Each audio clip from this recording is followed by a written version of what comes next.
આજે તો આપણે બનાવી નાખ્યું સ્પેશિયલ વરિયાળીનું શરબત હો. ઓહો, આજ તો શરબત પાઈને બધાને ટાઢા કરી નાખવાના છે.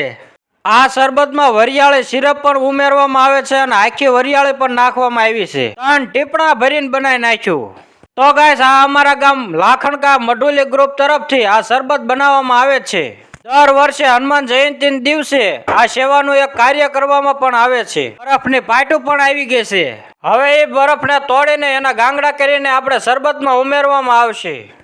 આ એક સેવાનું જ કાર્ય કહેવાય. તમે પણ આવી સેવા કરતા રહેજો. જોઈ લો ગાય, સનેડો ઉપાડ્યો છે ને હવે મેન સ્થાનકે હવે શરબત બધાને પાવા જઈ રહ્યા છીએ. આજે તો ઉનાળામાં બધાને ટાઢા પાડી દેવાના છે હો, શરબત પાઈ પાઈને. તો ગાઈસ, તમારા ગામમાં પણ આવી સેવા થાય છે કે નહીં કોમેન્ટ કરીને જણાવજો. બધાય બહુ મોજ માણી રહ્યા છે શરબતની હો. પછી તો મેં પણ શરબતના ગ્લાસ ભરવાનું ચાલુ કરી દીધું. તો ગાઈસ, મારો આ વિડીયો સારો લાગ્યો હોય તો મારી યુટ્યુબ ચેનલને લાઈક, શેર અને સબસ્ક્રાઇબ કરવાનું ભૂલતા નહીં.